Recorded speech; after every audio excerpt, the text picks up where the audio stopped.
The real intention of the British co-including the princely states in the Federal Union proposed by the India Act of 1935 was to यानी 1935 के भारत शासन अधिनियम के तहत अंग्रेज ये क्यों चाहते थे कि देसी रियासतें भी भारतीय संघ का हिस्सा बने।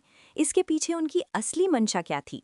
इस सवाल का जवाब एक बहुत ही चालाक राजनीतिक रणनीति में छिपा है।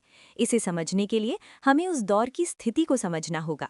1935 तक आते आते भारत में राष्ट्रवाद यानी नेशनलिज्म बहुत मजबूत हो चुका था।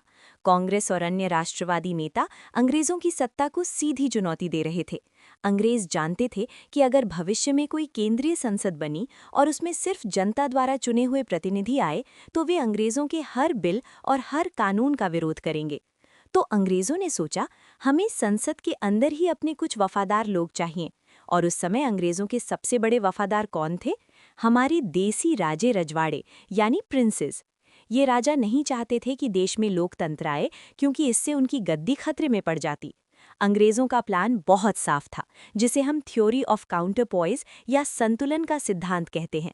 उन्होंने सोचा कि अगर हम इन राजाओं को संसद में ले आएं तो ये राजा हमेशा कांग्रेस और राष्ट्रवादी नेताओं के खिलाफ वोट करेंगे।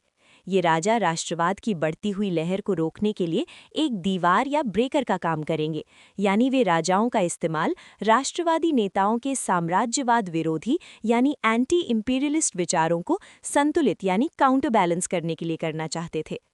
अब जरा विकल्पों को देखिए। ऑप्शन ए कहता है कि वे राजाओं पर अधिक नियंत्रण चाहते थे। ये गलत है, क्योंकि नियंत्रण तो उनके पास पहले से ही था, पैरामाउंसी के जरिए। ऑप्शन बी कहता है कि वे राजाओं को प्रशासन में शामिल करना चाहते थे। अंग्रेज कभी नहीं चाहते थे कि भारतीय प्रशासन चलाएं। ऑप्शन सी कहता है कि वे रियासतों का पूरी तरह अधिग्रहण यानी टेक ओवर करना चाहते थे। ये भी गलत है। सही उत्तर है option D, use the princes to counter balance the anti imperialist doctrines of the nationalist leaders. सरल हिंदी में वे राजाओं को मोहरा बनाकर राष्ट्रवादियों की आवाज को दबाना चाहते थे।